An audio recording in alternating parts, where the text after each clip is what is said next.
Narito po ang isang pulutong ng mga sundalo. Karaniwan po pagdarating na ang Sabado o Biyernes, ay nagkakaroon sila ng pagkakataon na humingi ng mga passes. Ang tawag ko sa mga passes na ito ay weekend pass. Mga passes na ito na pinapahintulutan sila na umuwi sa kanilang mga bahay, pumunta sa mga lugar na gusto nila, pero inaasahan kung ano ang sinabi sa passes na iyon ay kinakailangan bumalik sila before that time. So mayroon isang grupo ang umalis at nang kinabukasan at nagkaroon ng tinatawag na roll call, ay napansin ng colonel na mga siyam ang nawawala sa mga sundalo. Mga siyam na ito ay bahagi ng isang grupo umalis at humingi ng weekend pass. Kaya nung dumating ng oras mga alas 9, alas 7 ng gabi, ay ang colonel ay naghintay sa may upuan. Meron siyang inaasikaso because it was overtime niya. Nang mapansin niya ang isa sa mga humingi ng passes na nagmamadaling pumasok sa kanyang opisina. Nag-attention siya at siya po ay umupo. Sir, sorry po, nahuli po ako. Gusto ko lang magpaliwanag kung bakit po ako nahuli. Actually po, ako ay pumunta sa isang lugar at sa pagpunta ko sa lugar na yun, nakalimutan ko yung oras. At dahil doon ay naiwanan po ako ng bus na dapat ay maghahatid sa amin papunta dito, pabalik upang ako'y makasama.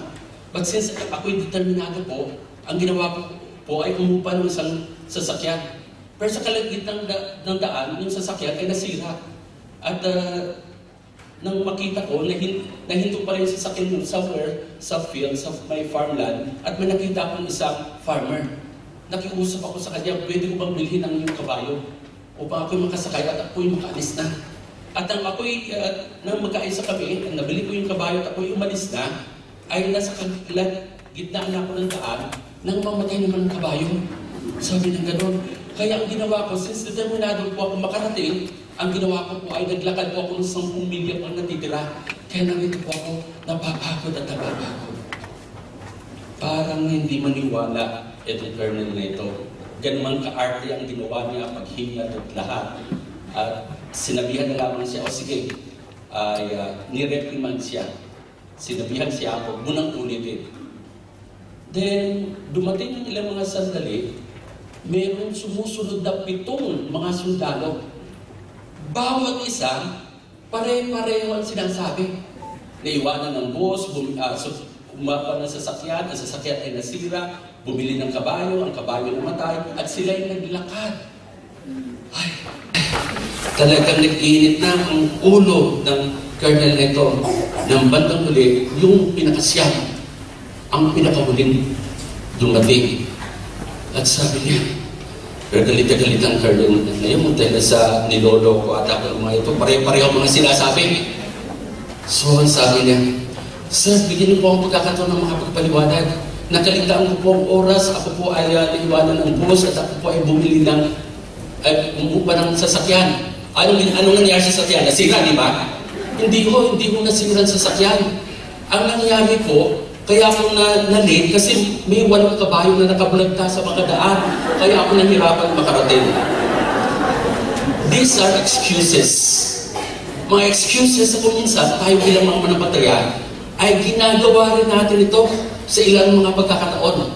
Lalo't na mayroong pinapagawa sa atin ang Diyos. Mga kapatid, nagpapatuloy po tayo sa serye ng pag-aaral na ano ba mga pumipigil, ano ba mga barriers, ano ba dapat natin laktawan, ano ba dapat natin iwasan upang sa ganoon ay masunod na tayong kapagtapos sa ating lakbayan bilang mga mananampalataya, magampanan natin kalooban ng Diyos na may pupunyari sa tagumpay na pinigay sa atin ng Diyos, sa kalakasan na pinigay sa atin ng Diyos. At ngayon po, ngayong hapon, ay bigyan po natin ng pansin sa pang-barrier. At ito po ay tinatawag nating resistance. At bilang anak ng Diyos, ay kinakailangan po natin ma-overcome po ito. Ano po ba itong resistance? It comes in different forms. At usually it comes in the form of giving excuses. At bibigyan po natin ng pansin ang buhay, ang isang bahagi ng buhay ni Moses. At mapapansin po natin, ang pag-aaral po natin ay nahahati sa 4 na bahagi. May 4 na bahagi. Unang-una ang katawagan ng Diyos sa kanya. Ang ikalawa ay ang mga excuses ni Moses at kung paano tinugon ng Pang-Diyos sinagot ng Pag-Diyos yung mga excuses ito. Then finally, ay makikita natin ang final response si Moses. Pagkatapos po natin mapag-aralan, ang katanungan ay, what to do now? Anong gagawin natin? Ano ang relasyon ngayon sa buhay ko ngayon? Eh si Moses, ang tagal nang nabuhay, kumbaga ang tagal-tagal na, ano bang lesson na makukuha natin magmula dito? Ang unang bahagi ay tungkol sa panawagan ng Diyos o ang tawag ng Diyos kay Moses. Sa Exodus chapter 3, verses 7 to 9, ay narito ang Panginoon, pagkatapos na si Moses ay huminto at siya ay nagtanggal ng kanyang mga tsinelas o sandalyas, because sabi ng Panginoon, the ground which you are standing is holy ground, ay yun ang pagkakataon na nagpahayag ng Diyos. Sabi niya, nakita ko mga misery ng aking tao, ang aking bayan. Napakinggan ko ang kanilang mga iyak dahil sa hirap na kanilang dinanas magmula sa kamay ng mga slave masters ng mga Egyptiano. Then sabi niya, dahil doon napakinggan ko ang tawag ng help na hinihingi nila. Narito ako ngayon, ako'y bumaba upang aking i-rescue sila. At natapos sa aking may rescue, ay ililid ko sila doon sa isang lupain na kung saan ang pulot at gata ay patuloy na dumadaloy. Bayan na kung saan ang iba't ibang uri ng mga tao katulad ng Canaanites, Perizzites, and all ay naroroon. Habang pinapakinggan ito ni Moses, sa kanyang isip ay sinabi niya, oh, that's a great idea, Panginoon. Dati may plano din akong ganyan pero hindi nangyari. Pero that's a great idea. Mabuti naman at napakinggan niyo po ang hibig ng mga kababayan ko. Napakinggan niyo ang mga, kumbaga, ang iyak nila, humihingi ng tulong. Pero di ba pero intermittent na iniisip niyon ay sumunod may sinabi ng Diyos. At ang sinabi ng Diyos ay, so now, go! I'm sending you to Pharaoh to rescue my people so that they will be brought out from Egypt and be brought to the promised land. Dito minto sa kaisip niya si Moses, ako? Hindi ba rin dahil ito? Mahal ka ba ang Diyos? Ako ba talaga ang tinatawag? Kung minsan madali tayong makisaya, makituwa sa mga pagkakataon ng ilang mga kapatid natin ay tinatawag ng Diyos sa iba't ibang panawagan, sa iba't ibang tawag ng Diyos upang ma-involve sa iba't ibang mga gawain. Pero kapag ang Diyos ang tumawag sa atin, ay may mga pagkakataon na gumagawa tayo ng iba't ibang mga excuses. Na mga excuses ito kung minsan are bordering to lying. At yun ay titignan po natin a little later. Pero ang sagot dito ni Moses ay ganito, who am I that I should go to Pharaoh and bring the Israelites out of Egypt? Who am I? Sino po ba ako? Ano ba nakakaligtaan niyo? 40 years ago, nakapatay ako ng isang Egyptiano dahil sa pagpapahirap niya sa isang kapwa-Israelita. Then, doon sa mga araw na yun, nang matutup ako nang malaman ako sa kinabukasan, tumakbo na ako dito sa media, baka nakakalimutan yung Panginoon na ako po ay isang fugitive, na ako ay isang mamamatay tao, na ako ay hinahanap ngayon. Baka pinapadala niyo po ako kay Pharaoh. Bagamat yung Pharaoh ngayon na nakaupo ay patay na, ay bago na, dahil sa patay na yung dating Pharaoh na kung saan kinagitsnan ko siya bilang foster father ko, o lolo ko, if I may say, sabi niya, ay baka matuptop nila ako, mahuli nila ako, at ikulong nila ako. Baka meron kong nabubuhay sa henerasyon ko at that time. At malaman na ako ngayon na pinapadala niyo, ako yung dating mamamatay tao.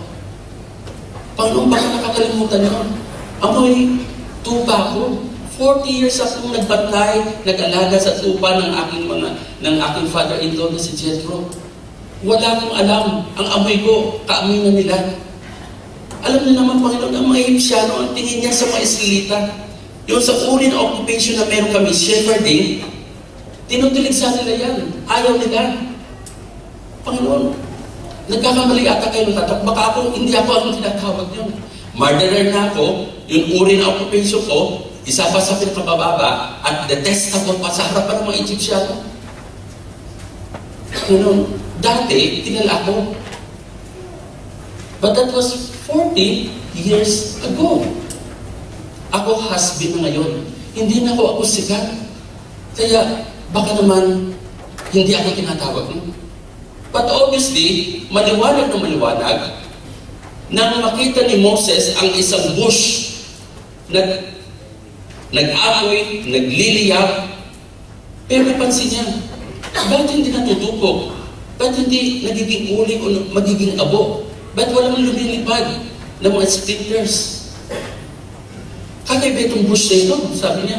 Dahil sa marami ng pagkakataon, for 40 years, ando sa desierto, tiyak, may mga pagkakataon, may kidlat na tatama sa anuman ordinary bush doon sa desierto ngayon. At nakita niya, pero ito'y kakaiba. It's a special sight. It's an extraordinary sight. At nang siya'y lumapit, at sinabihan siya magtanggal ng mga sandalyas, alam niya, pangalan niya ang tinawag. At ang sinabi ng Pang-Diyos, and so you, wala siyang kasama. Hindi may tatatawag, siya ang tinatawag.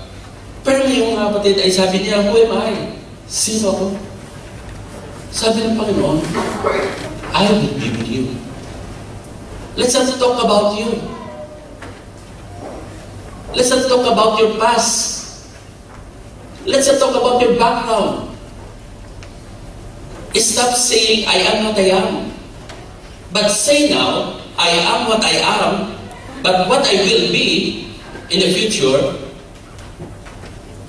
if God will be with me, will be a different story. Kung minsan, ang nangyayari, yung mga nakaraan natin, parang may kapangyarihan na nagpapaalala sa atin kung sino tayo. Mabuti kung ang nakaraan ay nakakatulong at nakakapag-boost ng moral, pero kung ito'y nakakapigil upang ma-realize natin at din natin ang kalooban ng Diyos, then, and it comes as a barrier para sa atin, then be reminded of this fact, mga kapatid. Ang nakaraan ay nakaraan na. At maraming mga bagay na nagbabago. Ang tao nagbabago, ang mga bagay nagbabago. Ikaw ay pwede magbago, at ikaw ay nagbabago.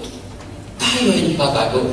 Huwag natin pilitin na pabalik-balikin natin kung sino tayo dati na nagpipigil sa atin upang maging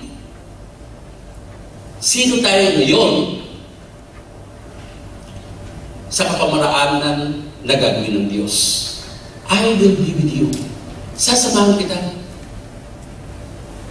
You will have my presence. At dito, usually yun ang sabi na, I'm not worthy. Yan po excuses sa mga tunan. Hindi ako karapat-dapat yan.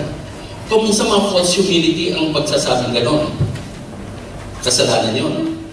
At kung minsan, ay totoong sinasabi nyo, you are not worthy kung titignan mo ang sarili mo.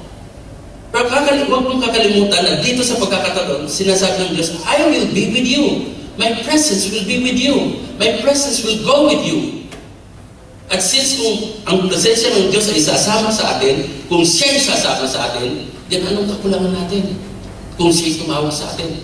Hindi nagkakamali ang Diyos sa mga pagkakataon na nagbibigay siya ng mga oportunidad upang kausapin tayo, upang sabihan tayo, may mga gawain na dapat fill up na kinakailangan ang iyong talento, so to speak, ang iyong mga giftings, so to speak, ang iyong mga karanasan. But at the end of the day, sabi ni Moses, I'm not worthy, Lord. Hindi ako karapat-dapat. Then sabi ni Moses, pagkatapos sa sumunod ang Diyos, I will be with you. Sabi ni Moses, suppose kung mga Israelita yung magsabi sa akin, pagkatapos sasabihan ko sila na ang Diyos ng inyong mga ama ang nagpadala sa akin dito, at magtanong sila sa akin kung anong iyong pangalan, ang kanyang pangalan, o ang iyong pangalan, then anong sasabihin mo sa kanila? Si Moses, ang pakiramdam niya, there should be a bigger name, older than his name, although his name at this particular time, 40 years after, he is now a nobody.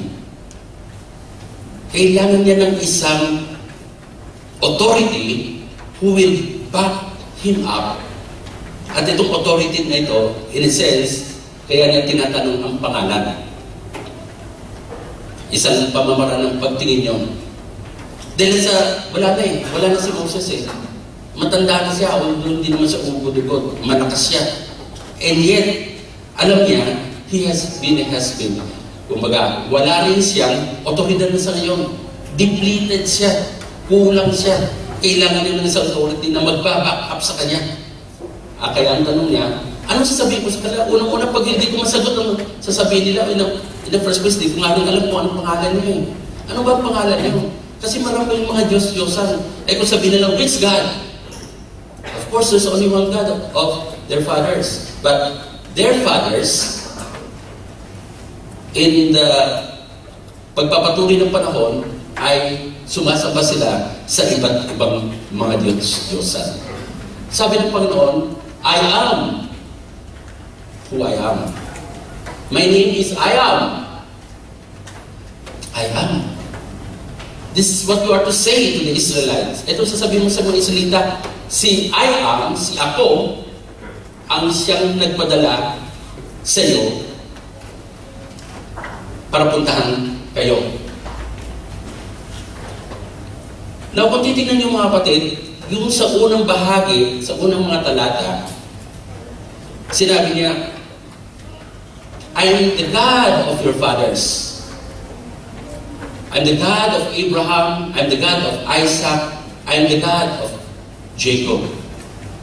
Ang gusto sabihin dito ng Panginoon, He is a God who had covenanted with them. He is a covenantal God. Siya ang Diyos na nakipagkasundo. Siya ang Diyos na nagbigay ng agreement. He is a God of the past. But though He is God of the past, sinabi naman niya, sumunod may sinabi siyang, I've heard, I've seen. He is God of the present. Napapakinggan niya siya. Kumbaga hindi siya bulag, hindi siya bingi. When in fact, ang ibig sabihin din ng Panginoon kay Moses, Moses, alam ko naman fugitive ka eh. Alam ko naman tumakbo ka sa Midian eh. Alam ko naman 40 years yan ka. Matagal na ako dito sa disyerto, bakit ka pa man dumating? I'm there. So He's not only the God of the past, He's also the God of the present. But kung sinabi niya, I came down and I'm sending you into the future, He's a God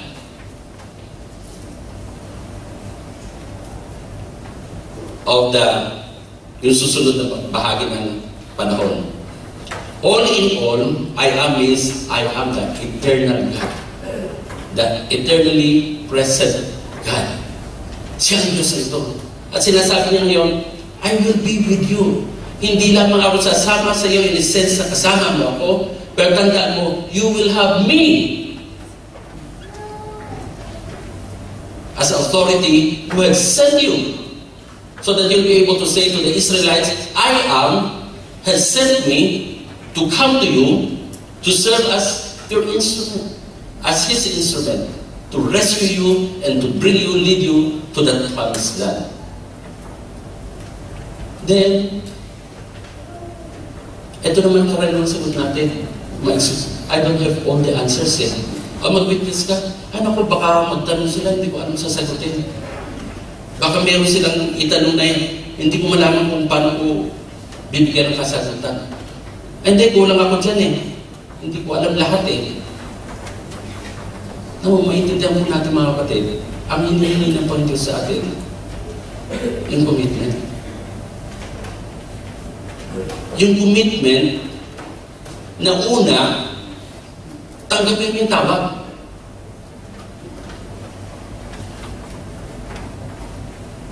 At ang susunod, bahala ang Diyos.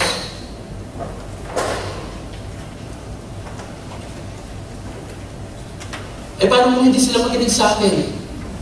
Paano mo hindi sila maniwala sa sinabi ko o sasabihin ko? At sasabihin nila ng Diyos, hindi naman nagpakita sa inyo. Pero ang emphasis dito ay, what if they do not believe? What if they do not listen? Sabi ng Panginoon, ano ba nasa kamay mo? Sabi niya, itapon mo. sa ground. So mayroon siyang tungkod, itinapon niya, naging ahas. Sabi ng Diyos, hawakan mo sa kanyang buntot, hinawakan niya, bumalik sa tungkod. At kung hindi sila maniwala sa inyo, ang sunod mo palang gawin ay ipasok mo yung kamay. Naging leprous sa loob ng cloak niya, inilabas niya, naging leprous, ipinasok niya ulit, naging normal, katulad ng kulay ng yung mga, the rest of his skin.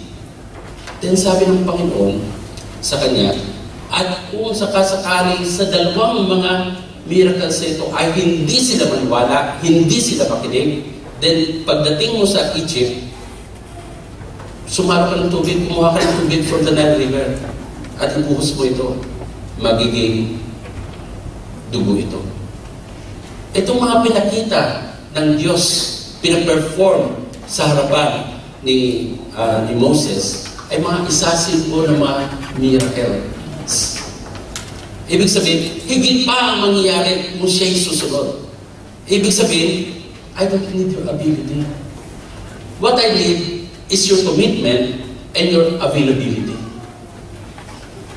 Mga kapatid, pag tinawag naman tayo sa mga gawain, hindi naman sasabihin natin, alam ko na yan lahat, kaya ko yan.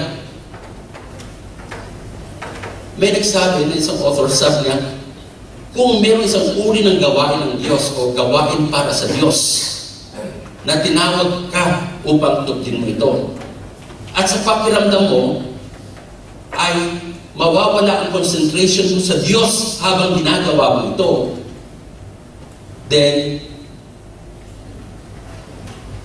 hindi ito ang kalooban ng Diyos. Ano ibig sabihin?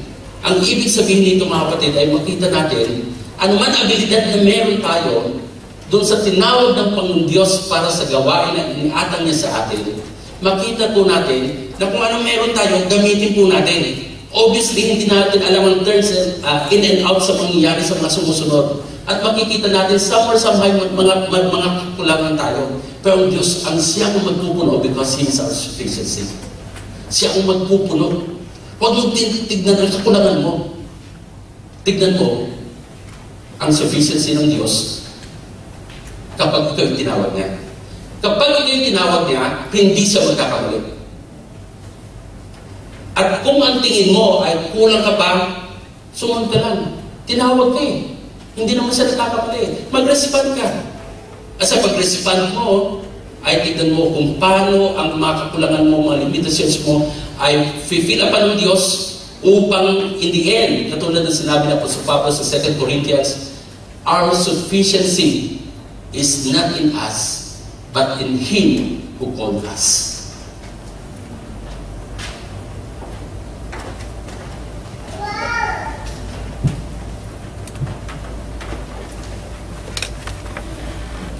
You will have my power.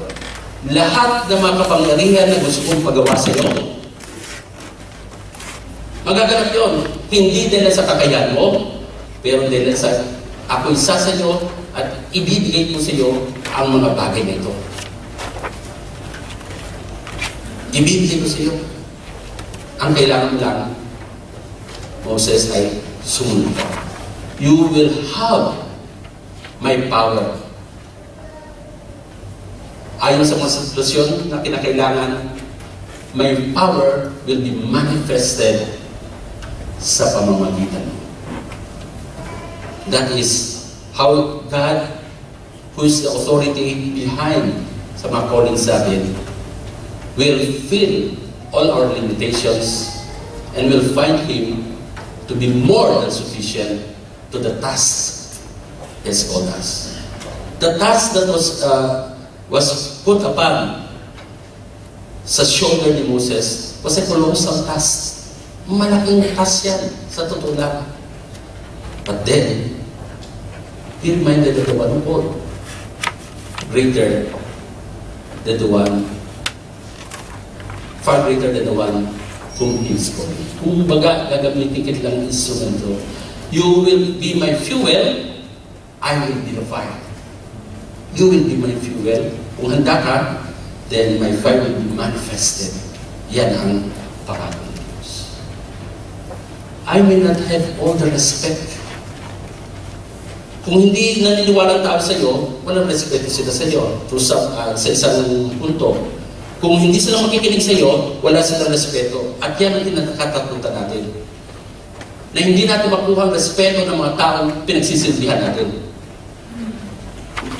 At yun ang pumipigil sa atin na ma-realize natin yung kalooban ng Diyos sa ating buhay. Pero ang panawagan dito mga kapatid ay,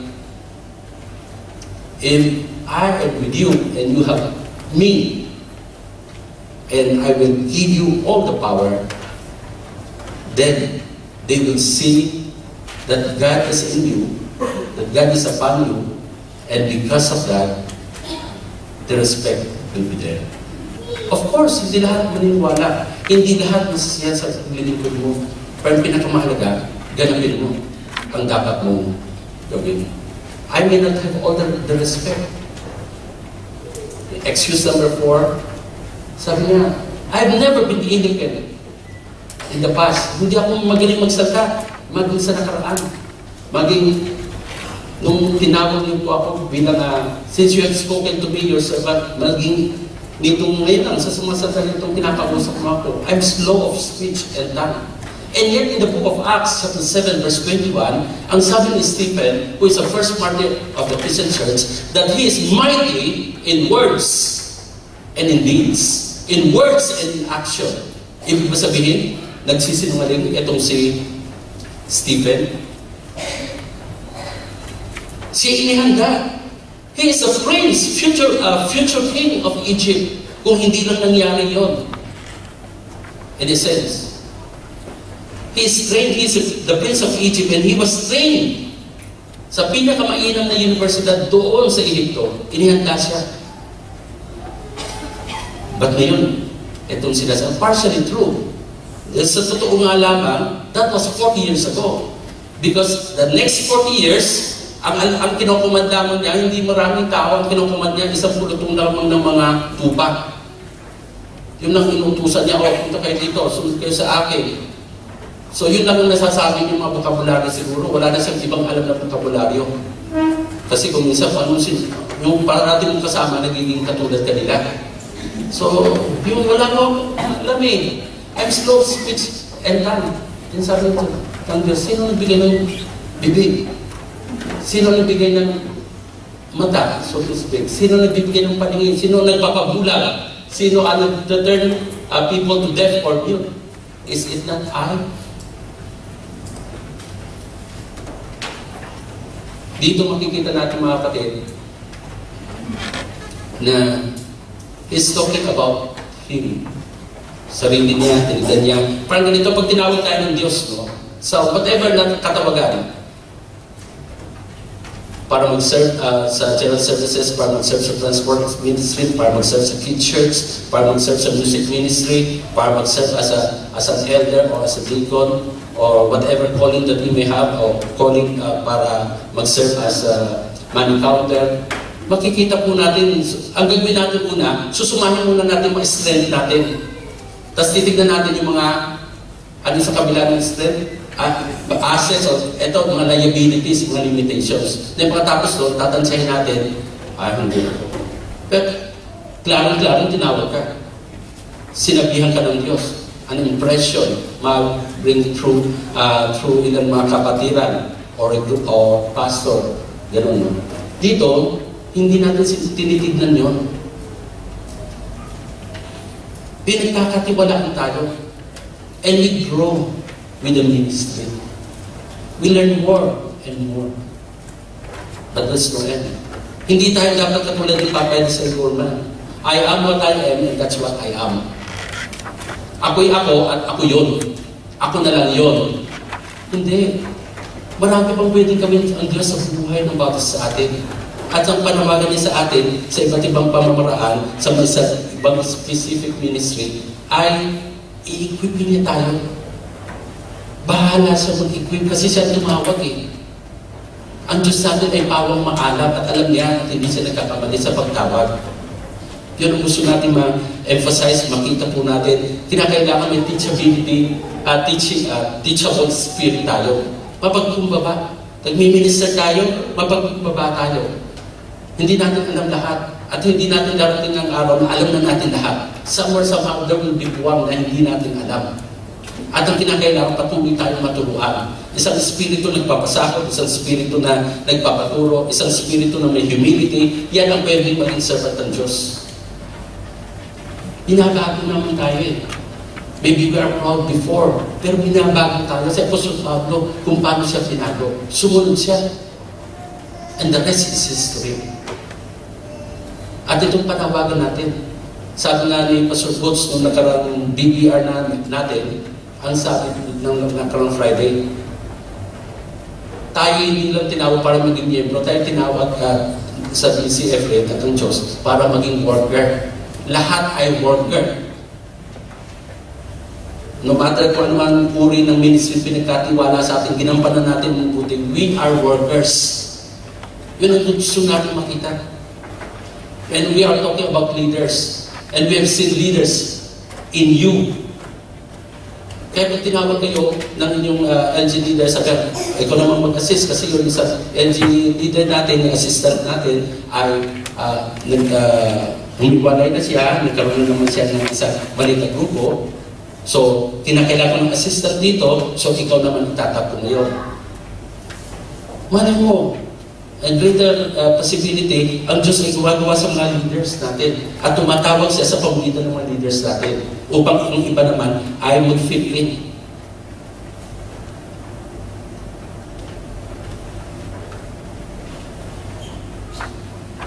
We learn. At makikita po natin dito, you will have all you need. Lahat ng pangailangan mo to be able to minister, lahat ay mapupunuan mo. I do not have all the ability. Paulit-ulit natin nasasabi, nabibigay natin yung papay, the Sailorman's excuse. No? Ang huling excuse niya, pardon your servant, Lord. Please send someone else. Actually, sa ibang version, sa modern version, Lord, please send anyone else but not me. Sino ba man ang piliin niyo, wala akong pakialam. Kumbaga, sa Talokan ng Salita, kahit ng sino ang piliin niyo, wala akong pakialam. Bahala na kayo, pero huwag lang ako. Sinabi ng Diyos na, I'll be with you. My presence will go with you. I'll give you the ability. I will empower you. You will have all of me because of my name, what it represents. Then bandang huli, ang sabi niya, Panginoon, magpadala na kayo sino man. This reason is not a reason in itself. Ito ay isang kapahayagan ng kanyang pagwawalang tiwala. Nawalang tiwala na dito. Sinabi ng Diyos lahat sa kanya ito.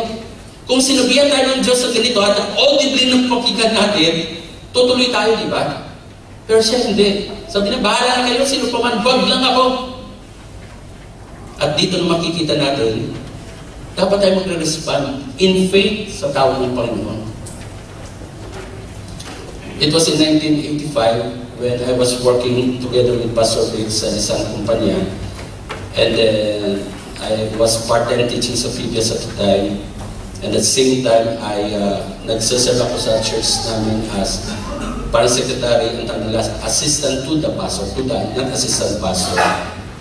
Then, on that Good Friday, na wala nga akong mother, umuwi siya sa probinsya, when I was meditating on the Word of God, I said, and I know there was an impression that was given to me.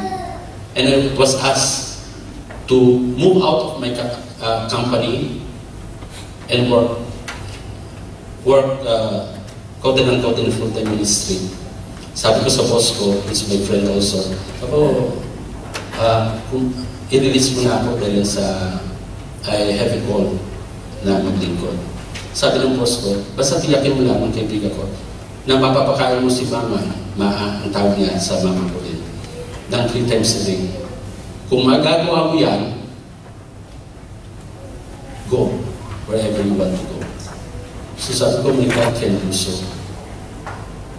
And the rest is history. When I was called in sa Baring Christian Fellowship, it was a different story. Two elders on separate occasions came to the Philippines na sa SK pa ata kami, kung nakita kami minsan, sa ewan ko saan kami nakita, they were asking me to come.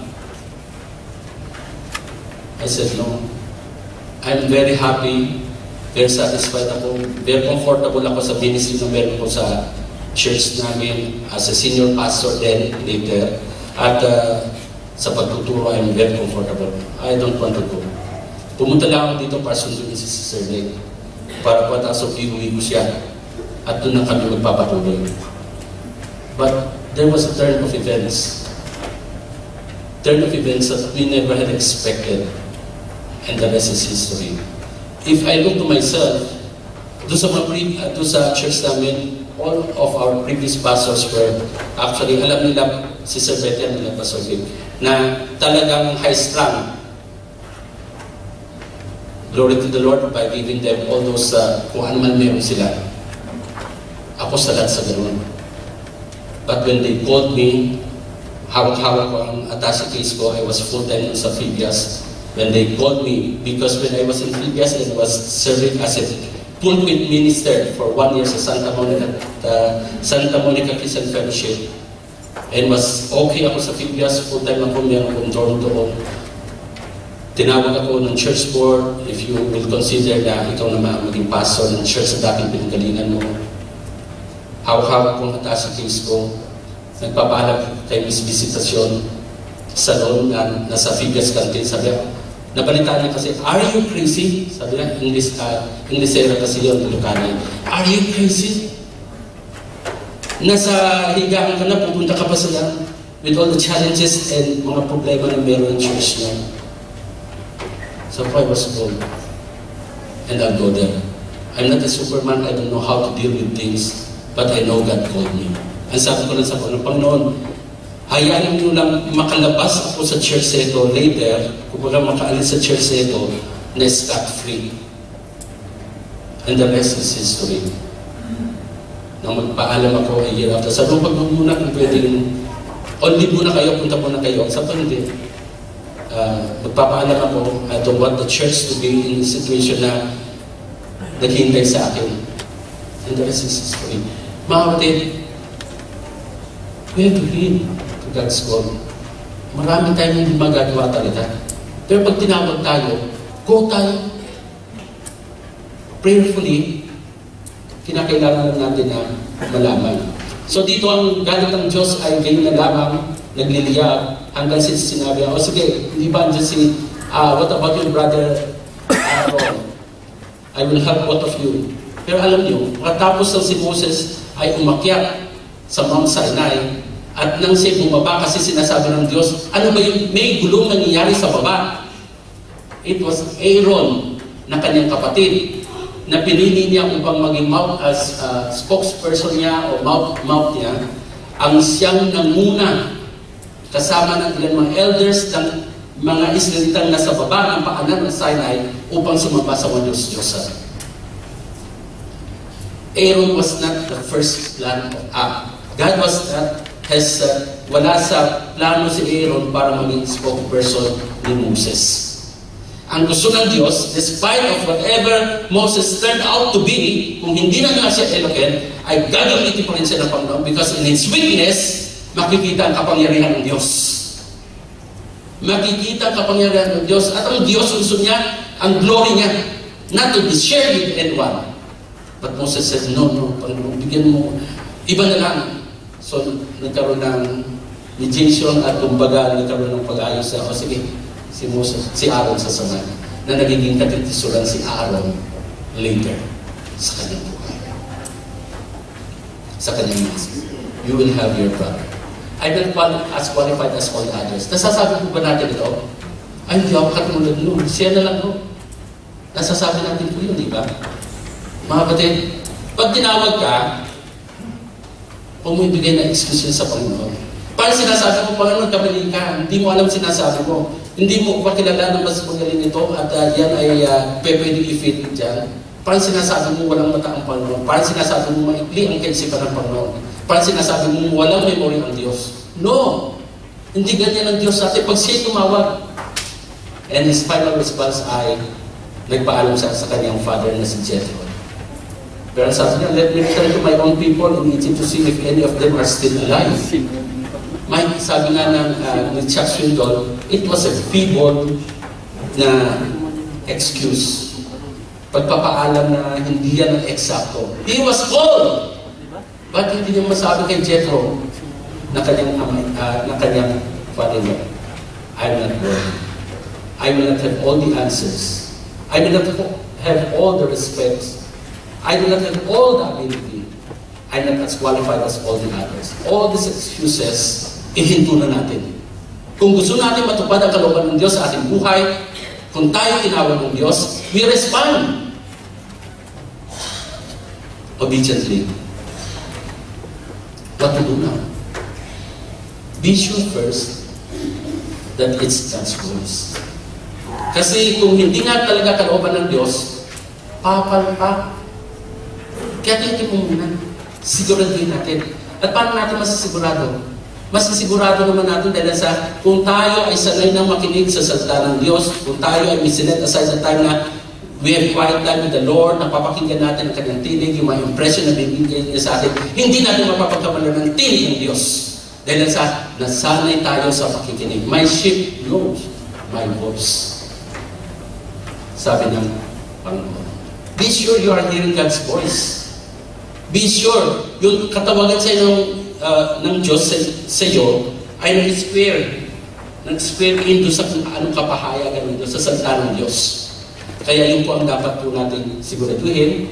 Ikalawa, when God called you, then be confident in God's power as you obey. Kapangyarihan ng Diyos, dududa ka pa ba? Obviously, kapangyarihan niya eh. Maging ang BBR, it is something that is spiritual. Sa BBR, ang Espiritu ng Diyos ang gumagawa at gumagalaw.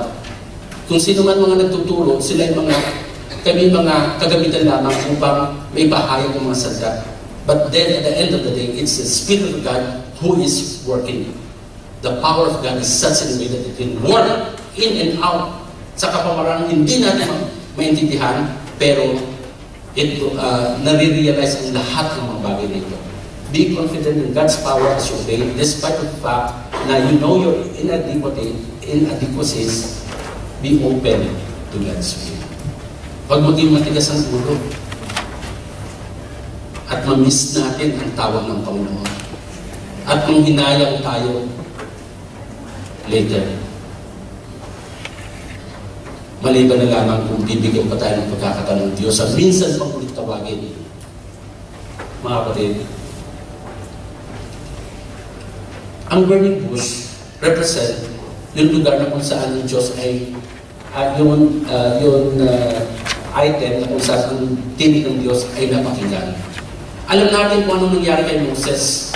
Alam natin kung anong nangyari sa mga slave masters. Alam natin kung anong nangyari sa mga Egyptiano. Alam rin natin kung anong nangyari sa mga silitan na mga slaves. Alam natin lahat yan. Pero walang sinabi tungkol sa burning bush.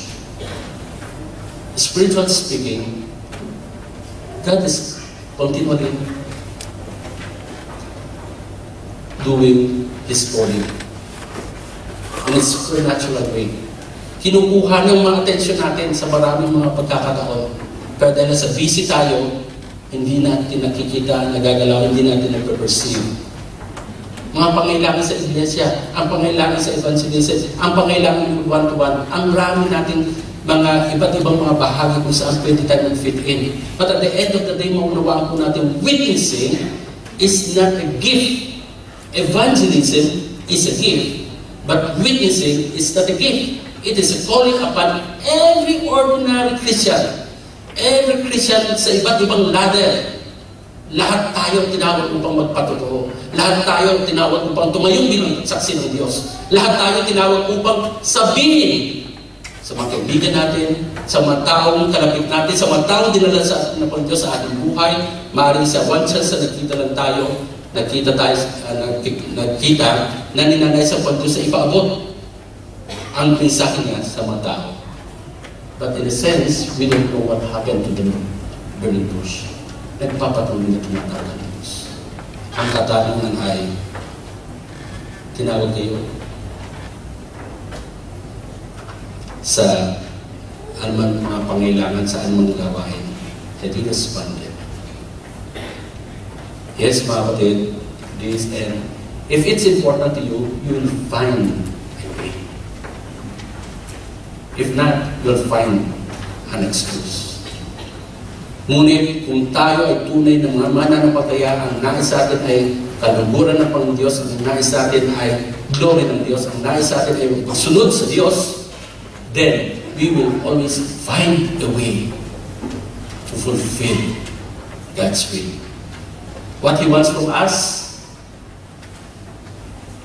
our right response is to say, yes, Lord, and let the rest bahala ng Panginoon.